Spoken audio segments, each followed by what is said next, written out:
Boa noite, Paulo Moura, cientista político, 3 de maio de 2023. Pessoal, vou abrir o vídeo de hoje com uma pergunta para vocês. Se não tivesse acontecido esta operação da Polícia Federal a mando do Dr. Alexandre de Moraes para apreender o celular do presidente Bolsonaro e prender cerca de meia dúzia de ex-assessores do presidente, qual seria o principal assunto do noticiário político de hoje? Pois é, lhes parece coincidência? É sobre isso que eu vou falar no vídeo de hoje. Me deem um minuto que eu já volto.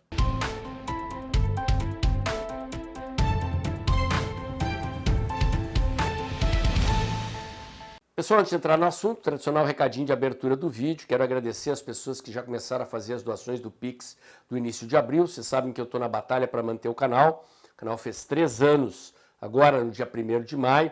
Estou numa batalha aqui para tirar o canal do déficit fiscal, aumentando receitas, reduzindo despesas. O Pix de vocês é essencial, mas para solucionar definitivamente esse problema do sobe e desce das receitas do canal, foi que eu criei o Clube de Membros do canal. Por apenas R$ 4,99 por mês, você tem acesso a 4 lives mensais com análises políticas aprofundadas dos acontecimentos da semana e com jogo de perguntas e respostas entre os membros do canal e eu. A experiência tem sido gratificante. Por apenas R$ 4,99 por mês, um valor que não vai doer no seu orçamento, você tem direito à presença nessas lives fechadas para membros do canal. E se muitas pessoas se tornarem membros do canal, eu crio uma receita fixa garantida mensal que estabiliza a receita e me permite previsibilidade e estabilidade para continuar o trabalho que eu faço aqui. Se você puder, torne-se membro do canal ou faça sua doação mensal pelo Pix. Muito bem, gente, vamos lá.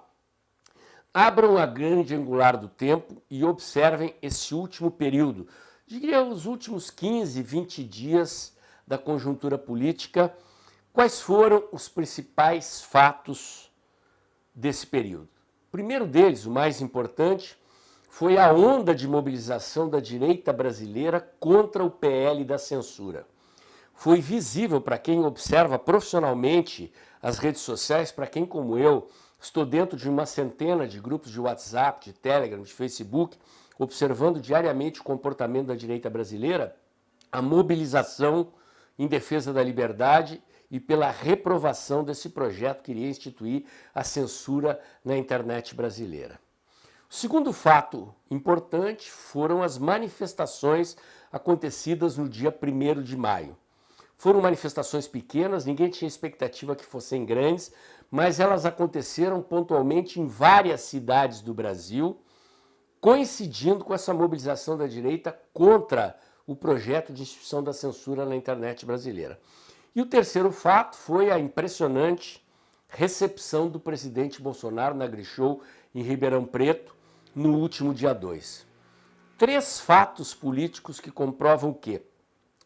Que a direita brasileira está viva, ativa e que, apesar dos resultados eleitorais adversos, se é que nós perdemos, apesar dos acontecimentos fatídicos do 8 de janeiro, que levaram vários dos ativistas a se recolherem para uma avaliação crítica, eventualmente muita gente com medo de sair às ruas, com medo de ser preso, mesmo assim a vitalidade da direita brasileira se mostrou com toda a verve, com toda a energia, mostrando o início de um ciclo novo de mobilização, seja mobilização em torno da volta do presidente Bolsonaro para o jogo político, ainda que o presidente Bolsonaro esteja retornando de uma maneira diferente daquela que ele tinha antes de ser presidente da República e durante a sua presidência.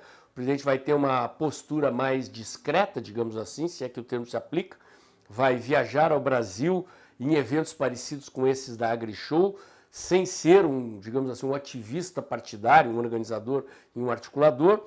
O fato é que a simples presença do presidente Bolsonaro já provocou uma comoção. Várias pessoas de vários municípios do entorno de Ribeirão Preto e mesmo aqui da capital foram para a AgriShow para receber o presidente e a gente viu cenas como há muito a gente não via, de recepção em aeroporto, de saudação ao presidente na maior feira agrícola da América Latina. Certamente, se isso impactou a direita como de fato impactou, mexeu com o ânimo dos ativistas, não resta dúvida de que impactou o lado de lá, que talvez imaginasse que a direita brasileira estava morta depois do resultado da eleição e depois da onda de prisões do 8 de janeiro. Não foi o que aconteceu. A direita se mobilizou ativamente nas redes sociais contra o projeto da censura. A direita, ainda que de maneira limitada, foi às ruas em várias cidades do Brasil no dia 1º de maio, e a direita produziu esse fato de extrema significação política, que foi a recepção ao presidente Bolsonaro na AgriShow em Ribeirão Preto, fato que deve se repetir pelo menos 1, 2 vezes por mês daqui para frente, nos roteiros que o presidente Bolsonaro vai cumprir pelo país, já acertados e combinados com o PL e o Partido Liberal. A dona Michele também vai fazer roteiros separados, próprios, já que ela está atuando na organização do PL Mulher. Tenho certeza que isso deixou a esquerda, os inimigos da liberdade, o governo, o STF extremamente preocupados, porque talvez eles imaginassem que tivessem liquidado definitivamente a direita brasileira depois dos acontecimentos de novembro a janeiro do ano passado. É bom chamar atenção para algo que talvez tenha passado despercebido de muita gente. Há poucos dias atrás saiu uma matéria na Veja revelando o resultado dos inquéritos envolvendo as tais joias que teriam sido presenteadas por outros chefes de Estado, a dona Michele e ao presidente Bolsonaro.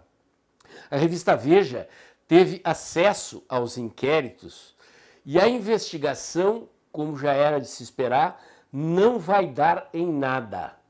Todos os depoimentos dados no inquérito da Polícia Federal corroboram as afirmações do presidente Bolsonaro, que sempre afirmou que só ficou sabendo das joias com as quais tinha sido presenteado 14 meses depois de que os presentes tinham sido dados. Os presentes estavam ou retidos na Receita Federal ou já catalogados no patrimônio público. É bom lembrar, os governantes que recebem presentes, dependendo dos presentes, podem ficar em posse dos presentes, mas como eles são patrimônio público, não podem vender. Portanto, não houve nenhuma irregularidade cometida pelo presidente Bolsonaro, pela dona Michele. O que aconteceu é que o presidente Bolsonaro, ao saber desses presentes todos que estavam acumulados em outros órgãos do governo ou na Receita Federal, na véspera do final do mandato, mandou os seus assessores regularizarem a situação, e aí foi uma correria das assessorias, o que a Veja caracteriza como uma grande confusão, um conjunto de trapalhadas que não se devem à responsabilidade do presidente, que pediu providências, mas àqueles servidores a quem caberia regularizar a situação, porque o presidente queria deixar tudo em ordem antes do final do mandato. Ora, passaram pelo menos 2, 3, 4 meses azucrinando a opinião pública brasileira com informações falsas contra o presidente da República e contra a dona Michele, para chegar à conclusão de que o inquérito não vai dar em nada. Mais do que isso, não só o inquérito não descobriu os crimes alegados pela investigação policial e judicial e pela imprensa brasileira, como as pesquisas que esses mesmos órgãos de imprensa controlam revelaram que não houve nenhum arranhão sequer na imagem do presidente Bolsonaro e da dona Michele perante os seus apoiadores. Ora, diante disso era preciso fabricar um outro factoide para substituir o inquérito das joias e manter o presidente no noticiário com manchetes negativas e investigações sem fundamento. Para quem não está acompanhando, o que estão afirmando contra o presidente Bolsonaro é que teria havido fraude nos registros de vacinação do presidente Bolsonaro. Ou seja, que o presidente ou alguém do seu entorno teria introduzido no sistema de controle de vacinação informatizado do Ministério da Saúde registros de vacinação, sendo que o presidente Bolsonaro sempre afirmou que não se vacinou. Não havia motivos para o presidente Bolsonaro querer fraudar o sistema, simplesmente porque nos meios diplomáticos não se requerem documentos dessa natureza, comprovantes de vacinação, dos governantes que visitam países estrangeiros. Existe matéria de 2020, 2021, em que o presidente da ONU afirma que a ONU não exige comprovante de vacinação dos chefes de Estado. O episódio que teria desencadeado isso era uma visita do presidente à sede da ONU para aquele discurso anual de abertura da Conferência Mundial da Organização das Nações Unidas. Toda a família do presidente Bolsonaro tem passaporte diplomático e, portanto, não seria cobrada em relação aos comprovantes de vacina, sendo que Dona Michele, nesta viagem mesmo, em que o presidente foi discursar da ONU, se vacinou nos Estados Unidos com a vacina da Janssen. A filha do presidente Bolsonaro, a Laurinha, não se vacinou porque está com um atestado médico que a dispensa da vacina, e o presidente não se vacinou mesmo e não precisaria. Poderia entrar nos Estados Unidos legalmente, como de fato aconteceu, sem precisar comprovante de vacinação. Na entrevista que o presidente Bolsonaro deu à Jovem Pan hoje, em torno de meio-dia, no programa Pânico, ele afirmou claramente que o único episódio em que ele teria sido eventualmente pedido a vacina foi numa viagem a um país europeu, ele não se lembra direito, possivelmente teria sido a Itália. Ele disse que se tivesse que apresentar o comprovante ele não iria e foi liberado de apresentar o comprovante. O presidente Bolsonaro, portanto, não tinha nenhum motivo para tentar fraudar o sistema de registro de vacinações, nem por motivos pessoais, nem em relação à sua filha Laura e à dona Michele, que, como ele disse, se vacinou nos Estados Unidos.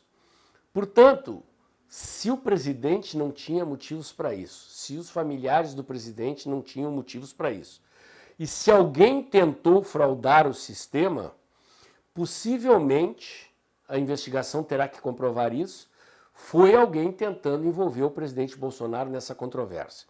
Diga-se de passagem que essa controvérsia começou provocada pela Advocacia Geral da União, ou pela Controladoria Geral da União, logo no início do governo do presidente Bolsonaro, quando foi detectada uma tentativa de registro eletrônico de um comprovante de vacinação do presidente Bolsonaro. A história, como a das joias, não tem pé nem cabeça, está destinada ao fracasso, ao engavetamento, mas, enquanto isso, a imprensa vai passar meses explorando manchetes negativas contra o presidente Bolsonaro e, obviamente, o nosso digníssimo Supremo Tribunal Federal conseguiu acesso a um celular do presidente Bolsonaro e vejam só, o presidente Bolsonaro entregou o celular sem senha. O presidente Bolsonaro não toma aquele cuidado que qualquer pessoa toma de botar senha de acesso ao seu celular. Entregou de boa vontade o celular aos policiais federais, alegou que inclusive foi muito bem tratado pelos policiais e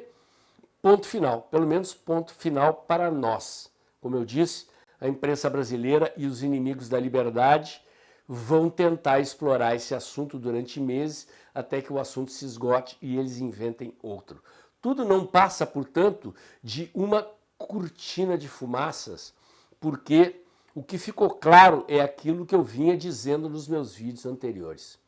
O governo passou pela sua primeira prova de fogo, pelo seu batismo de fogo no Congresso Nacional, no projeto de lei da censura na internet, no qual ministros do governo se empenharam pessoalmente, no qual Lula pessoalmente liberou emendas parlamentares para tentar derrotar a oposição e fazer aprovar um projeto de controle da liberdade de informação na internet, e o governo fracassou. O governo, o STF, os inimigos da liberdade, que se empenharam sobremaneira, é bom falar, mídia tradicional, Rede Globo, STF, Alexandre de Moraes esteve lá no Congresso levando suas contribuições ao projeto, o próprio governo Lula, aliados com todo o peso possível, liberando emendas, foram fragorosamente derrotados.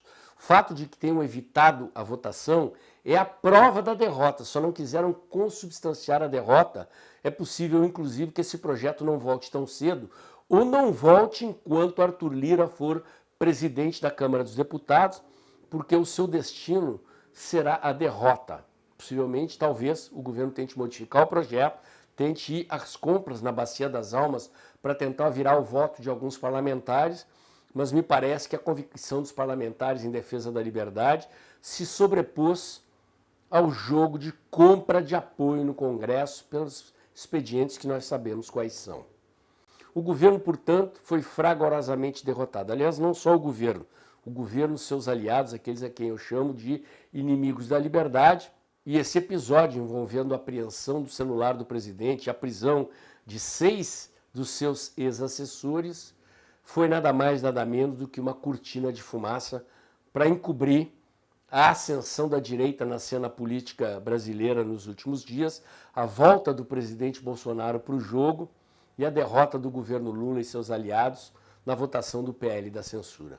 Meu comentário de hoje era esse. Se você gostou, curte, comenta e compartilha. Bota o dedãozinho lá, aperta o sininho para o YouTube avisar você quando tem vídeo novo no canal. Inscreva-se aqui no meu canal, inscreva-se nos meus canais alternativos nas outras redes sociais. Acompanhe meus comentários diários no canal Tempo e Dinheiro, do jornalista João Batista Olive, de segunda a sexta-feira, um pouco antes das 2 da tarde. E lembre-se, o vídeo está acabando, abril está começando, hora de pingar o seu Pix mensal aí e de se tornar membro do canal, ajudando a estabilizar a receita deste canal que há 3 anos exatos entrega para você diariamente informação e análise independente, comprometida com o Brasil livre, próspero, verde e amarelo, em ordem e progresso. Agradeço também se você puder continuar chamando amigos, colegas e parentes para seguir o canal, levando mais longe os conteúdos que eu entrego aqui todo dia. E amanhã tem mais. Olá, amigos e seguidores do canal Dextra. Ultrapassamos a marca de 100 mil seguidores no final de 2022 e agora estamos implementando novidades. A última novidade é a criação do clube de membros do canal. Por apenas R$ 4,99 por mês, você terá acesso a conteúdos exclusivos, 4 lives mensais, com direito a perguntas e respostas para aprofundar e esclarecer aquilo que você gostaria de entender melhor no cenário político brasileiro e internacional. Um detalhe, o botão Seja Membro não aparece para quem tem iPhone. Então, se você tem um telefone da Apple, entre no site através do seu navegador no computador e clique no botão Seja Membro. Aos usuários de outros sistemas operacionais, o botão Seja Membro aparece normalmente. Conto com vocês, apareçam lá no Clube de Membros do canal Dextra.